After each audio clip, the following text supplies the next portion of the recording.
Bonjour les créatifs et bienvenue dans l'épisode 5 de The Tailored Wellness. Aujourd'hui, je vous parle de se structurer mentalement, physiquement et surtout matériellement. Qu'est-ce que ça veut dire ? Structurer, ça veut dire que pour pas finir comme moi, après le dernier défilé où pendant une semaine, mon cerveau n'arrivait pas à réfléchir pendant plus de 2h30, il faut penser à bien se préparer mentalement, psychologiquement, spirituellement, sur tous vos plans pour pouvoir tenir votre maison. La mode, ce n'est pas un sprint, c'est un marathon. Just so you know. Non, je vais commencer du coup par le matériellement. Je pense que être créateur, au début, on pense que c'est 90% de votre temps à dessiner et faire de la couture et être en train de faire des photoshoots. Vous pouvez oublier ce ratio. On est plus sur 20% femme de ménage, 20% manager, 20% comptable, 20% en breakdown et peut-être 5% créatif. Je sais pas si ça fait 100%, mais bref, vous avez compris l'image. Se structurer, c'est important. Premièrement, quand vous voulez créer une entreprise, vous devez vous structurer légalement. Aujourd'hui, en France, c'est tellement un bazar. Quand j'étais à Londres, c'était facile. Vous avez le choix entre deux statuts, freelance, entreprise. Point. Il n'y a pas SASU, SARL, S machin, ERR, Bref, pour ça, je suis pas le meilleur. Moi, j'ai créé une SASU. Je vous conseille d'aller voir Legal Start ou je ne sais quoi. C'est pas sponsorisé du tout. Ou votre comptable, trouvez vos amis, faites vos recherches.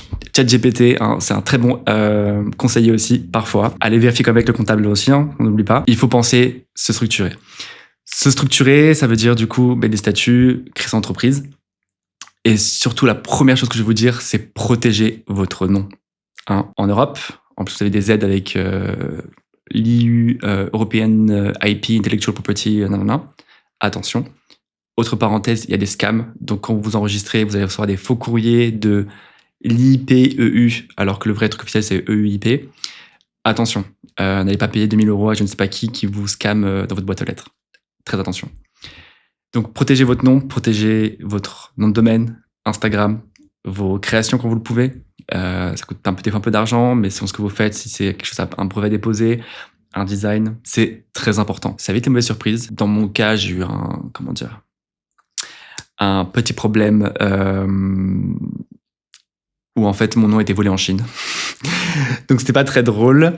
Ça a été un peu compliqué pendant un grand moment, mais j'ai trouvé de très bons avocats qui ont pu récupérer mon nom et en plus on te le vole, tout un truc très chiant. C'était récupéré. Donc à partir du moment où vous êtes visible, vous vous protégez. C'est important. Se structurer matériellement, ça veut aussi dire quel type d'entreprise vous êtes, quel type de créateur vous êtes. Est-ce que vous êtes un designer, Est-ce que vous êtes un designer styliste? Est-ce que vous êtes un designer couturier? Est-ce qu'il vous faut des machines à coudre? Est-ce qu'il vous faut un local? Est-ce qu'il vous faut un espace? Petite astuce, si vous venez de commencer, postulez pour les ateliers de Paris, donc le BDMA, dont j'ai parlé dans un autre épisode, parce que vous avez un espace avec une communauté et qui permet de, quand vous commencez, ne pas être tout seul. Parce que ne pas être tout seul, c'est très important aussi, parce qu'on s'enferme vite dans la création et on n'a pas de recul et puis les heures on les compte plus et on devient un peu isolé de son travail. Donc très important. Se structurer, ça veut aussi dire s'organiser dans son temps en termes de temps de travail, temps off, temps pour les différentes casquettes que je vous ai énoncées un peu plus tôt. Savoir une bonne routine aussi pour prendre du temps pour soi, mais des limites. Et je souligne limites, notamment même Steven, parce que c'est pas toujours le cas, on ne peut pas tout le temps mettre des limites tout le temps, mais ça faut savoir en fait quand on est en zone orange, qu'elle n'est pas rouge ni noire, mais qu'on repasse au vert assez vite. Vous créez une guideline de ok, là j'ai tiré sur la corde, il me faut tant de jours de repos ou tant d'heures de repos pour pouvoir continuer. Se structurer aussi, c'est parler d'argent. Et il y a énormément de tabous sur l'argent. Parce que souvent, l'argent, elle est liée à la valeur de soi. Et quand on est un créatif ou un artiste, on ne comprend pas souvent la notion de l'argent. Parce qu'on pense que argent égale temps égale argent. Ce qui est le cas. Mais c'est pas par exemple que je vais facturer une prestation 2 heures et du coup mon taux horaire il est à 40 € de l'heure, donc ça coûtera 80 €. Non. Si le travail que tu fais aujourd'hui en 2 heures, c'est parce qu'en fait, derrière, tu as 5 ans d'expérience, alors que quelqu'un de junior le ferait peut-être en 2 jours. Donc, il faut comprendre la valeur du temps, la valeur du produit, du service que vous proposez, parce que c'est toujours la valeur perçue qui l'emportera sur la valeur du temps. Petite nuance. Mais ça, c'est aussi une valeur de soi, et c'est comprendre que au début, on est là, non, j'ose pas trop, etc. Donc, faut être à l'aise avec le prix que vous mettez sur votre temps et vos produits, mais il faut aussi aller faire de la recherche autour de ok, cette personne est à peu près à mon même niveau, ils font tant, essayer de se situer et surtout être très bien préparé psychologiquement sur ces différents aspects. C'est très facile d'avoir un client qui arrive vers vous qui fait trop cher, je veux ce prix-là. Et avoir les bons arguments pour pouvoir lui démontrer les choses sans se justifier, c'est parfois un peu compliqué. À l'inverse, si vous avez quelqu'un qui vient vous voir et qui négocie pas le prix, c'est que vous n'avez pas mis assez cher sur le devis et que vous aurez pu plus monter parfois. Les deux cas sont à voir. Mais en tout cas, le rapport à l'argent et dans le business et quand on se structure, il est très important. Parce que dans une entreprise, vous avez des charges, vous devez comprendre les systèmes de trésorerie, les systèmes de marge, comprendre que vous avez les charges ont un impact, qu'à un moment donné, il va falloir vous payer, que vous êtes en France, que les charges sont excessivement chères et que tout ça forme votre petit business. Et qu'on m'a toujours dit, et que je l'ai bien vu aussi dans mes expériences passées, si vous n'avez pas de trésorerie, c'est comme si vous avez un corps sans sang. Ça ne fonctionne pas. Ça ne tourne pas, ça n'avance pas. Donc, si vous avez tout votre argent qui est dehors parce que vous avez payé toutes vos factures et que vos clients ne vous sont pas payés, bah, l'entreprise, elle est à l'arrêt. Elle est en PLS. Elle demande qu'on nous fasse du bouche à bouche et qu'on la réveille un peu. Et là, c'est compliqué. Petite anecdote, ça m'est déjà arrivé d'être à court de trésorerie. C'est pas très agréable. Vous appelez tout le monde en panique. Et vous, au lieu d'être créatif, vous êtes dans la spirale descendante. Putain, je vais pas y arriver.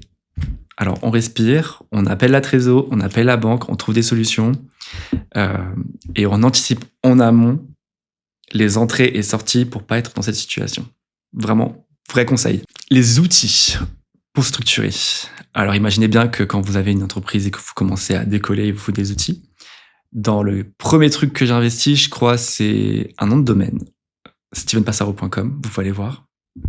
À moi. J'ai voulu avoir des mails @stevenpassaro.com, donc j'ai investi sur toute une suite. Encore une fois, c'est pas sponsorisé, il y a d'autres solutions. J'ai pris Gmail parce que c'était le Google Workspace, parce que c'était le plus simple pour moi d'utilisation, que j'avais l'habitude d'utiliser pour avoir les mails professionnels. Et puis c'est mieux d'avoir un @votrenom.com plutôt que gmail.com ou je ne sais quoi.com.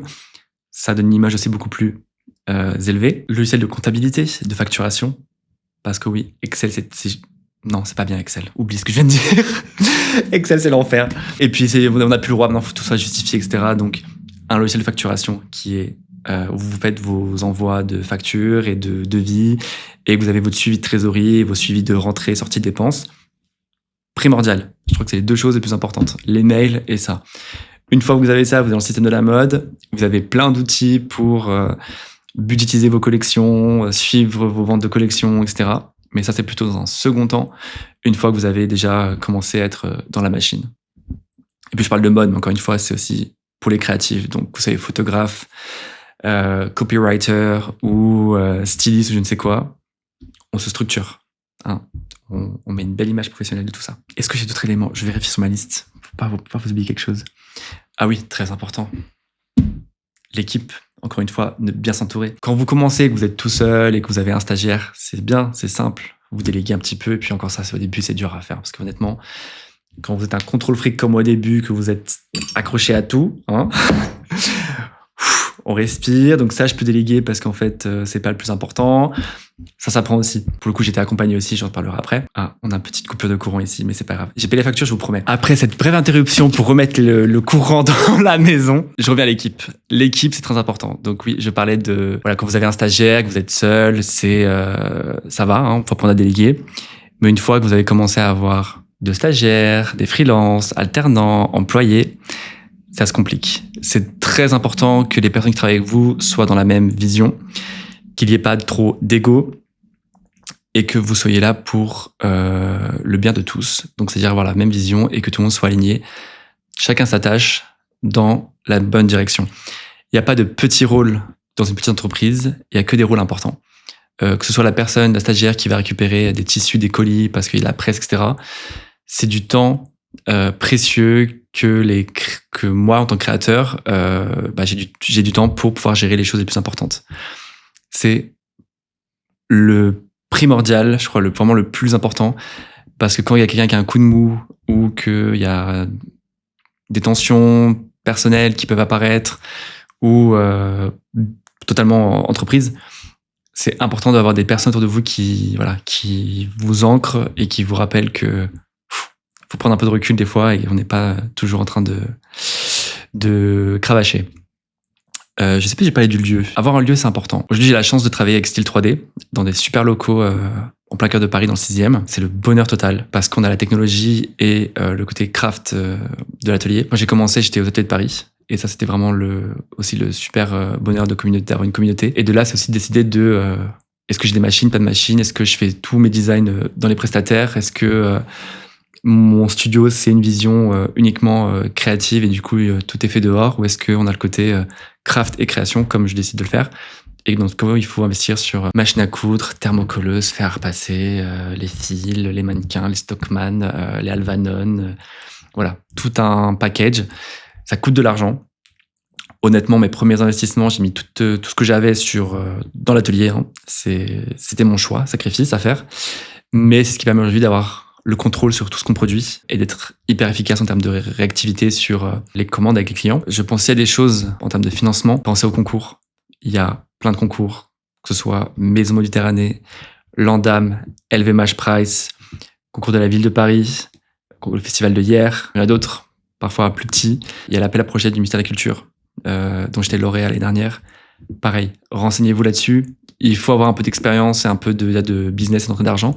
Mais il y a des aides pour pouvoir vous structurer, vous aider en termes de matériel. Ce qui m'emmène vers la meilleure transition pour se structurer mentalement. Et là, je dédie un peu cette partie à Yola qui m'a accompagné pendant 2 ans, 3 ans, je sais plus, qui a été un peu ma coach et ma super copine du confinement avec qui on faisait des FaceTime pour me coacher.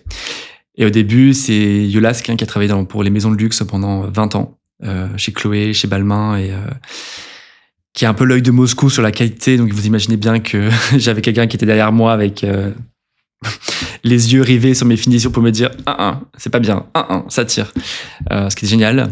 Mais surtout, ma plus grosse surprise avec elle, c'était un accompagnement vraiment 360 sur moi en tant que créateur, moi en tant qu'enfant d'eux, moi en tant qu'adulte, moi en tant que personne neuroatypique, et comment tout ça forme un tout et comment je gère mes émotions, mes décisions, mon rapport à l'image. Je pense que si on m'avait dit à 5 ans je serais en train de faire ça devant une caméra, je vous aurais dit non, allez vous faire foutre royalement. J'ai travaillé sur moi, merci Yola, pour être aujourd'hui à l'aise et pouvoir parler de mon travail, de mon passé, de ce qui m'inspire, ce que je partage, mes valeurs et tout ça de manière un peu plus naturelle. Et c'est le jeu aussi d'être créateur aujourd'hui. Hein. Je pense qu'il y a des années, on pouvait se cacher derrière son atelier. Aujourd'hui, vous voulez être créateur, il faut être influenceur. Je déteste ce mot. Mais il faut être visible, plutôt ça. Il faut être visible, il faut se démarquer, il faut être présent. Il y a vraiment un écosystème qui est saturé. Donc, il faut parfois prendre parole et se montrer et défendre sa vision. Je pense que la première chose qu'on a fait avec Yola, ça a été de comprendre mes motivations, comprendre pourquoi je veux faire de la mode, pourquoi à Paris. Bon, le pourquoi Paris, t'es un peu subi quand même au début, parce que rentrer se faire, entre guillemets, départ du Brexit de l'Angleterre, arriver à Paris et se manger X mois de confinement, que personnellement j'adorais. Hein. Être confiné dans mon sous-sol avec ma machine à coudre et mes tissus, best life. Pas parler à personne et tout, génial. Mais bon, c'est temporaire. Mais voilà, il a fallu répondre à ces questions. Et aujourd'hui, si je voulais répondre honnêtement, faire de la mode pour moi, c'était un échappatoire. C'était vraiment, l'échappatoire, en même temps, une passion. C'est vraiment le moment où j'ai voulu créer cet espace de création où je peux être moi-même, être safe, en sécurité. C'est un côté un peu cathartique où en fait tout ce qui est intérieur, un peu de remue-ménage, traumatisant, etc. On le met sur le papier, sur le dessin et on le sort, on le guérit.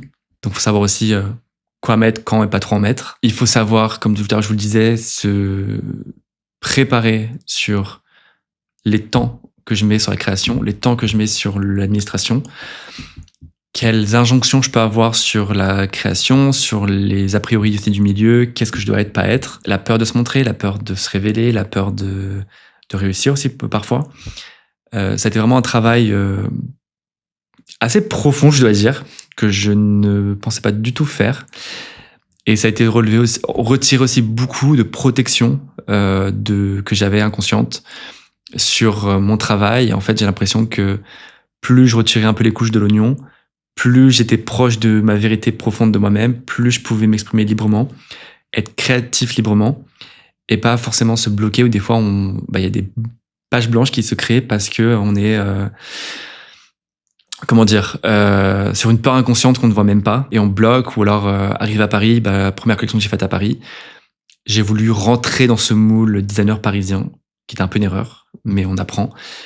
Et en fait, c'était pas forcément la meilleure collection que j'ai proposée. Londres, je me sentais vraiment très libre. Et Paris, c'est on resserre un peu les étaux, quoi. C'est un peu, on n'était plus dans un moule, on rentre à Paris dans un moule, mais le moule, il est pas ce qu'on aime, donc on enlève le moule petit à petit. Mais c'était très important. Je sais que voilà, j'ai mis en place des rituels, donc à un moment donné, j'avais besoin de méditer tous les jours, je méditais tous les jours. Aujourd'hui encore, j'ai mon petit carnet de journaling. Quand j'ai besoin de me poser mes idées à plat ou trop dans la tête, j'écris tout. Alors là, tout. Tout ce qui passe. De la pluie du beau temps, comme j'ai mangé quoi hier soir, à mon crush du moment, quoi. Tout y passe. Mais ça fait du bien. Au moins, c'est pas dans mon cerveau en train de tourner, c'est sur un papier au même endroit. Et j'évite d'avoir aussi plein de to-do list. J'en ai une avec un post-it sur mon ordinateur. Tout le reste, si après on s'éparpille des fois un peu sur Notion, les notes, les machins, les trucs. Mais bon, on a quand même une guideline. Et je crois que la phrase qui m'a le plus marqué avec Yola, ça a été « Il y a parfois des manières d'être beaucoup plus simples que d'être en survie ou en réaction avec ce qu'on a vécu et son passé. » Ça, c'est deep. Hein. Mais c'est par rapport à mon propre vécu, ma propre histoire, où j'étais beaucoup en réaction avec ce qui m'arrivait. Et à un moment donné, c'est sortir de la réaction et prendre des actions pour ce qu'on a envie et pas être en réaction avec ce qu'on ne veut pas. Et ça, c'était vraiment le gros apprentissage que j'ai dû mettre dans mon travail. Ce qui m'a permis de faire face à des situations compliquées ou des conflits des fois avec une personne de mon équipe. Il a fallu être factuel, pas dans l'émotion. C'est apprendre à gérer ses émotions, gérer parfois aussi les émotions de son équipe, sans que ce soit mon devoir. Mais c'est de faire en sorte que l'engrenage est bien huilé, que tout se passe bien pour savoir gérer. Parce que être créatif demande beaucoup de soi. Très facile de se mettre en burn-out. Et j'ai eu de très bons conseils pour être accompagné sur les différents aspects du bien-être créatif, personnel, émotionnel, spirituel et dirigeant d'entreprise en l'espace de 2 ans, et qui sont des outils que j'utilise encore aujourd'hui, qui me permettent, même après un défilé comme au mois de juin, comme je disais au début, extrêmement fatigué pendant une semaine, où je me suis dit, ok, ton cerveau ne peut pas réfléchir plus de 3 heures, donc il a besoin de tant de jours de repos. Et là, on est 1 mois après et tout va bien. Et ce que j'ai envie de vous dire aujourd'hui, c'est qu'est-ce que vous faites pour votre équilibre? Est-ce que vous avez réussi à mettre en place une routine? Ou est-ce que vous avez besoin de conseils? Et dans ce cas, vous me les mettez en commentaire ou par mail et je répondrai à ça avec grand plaisir.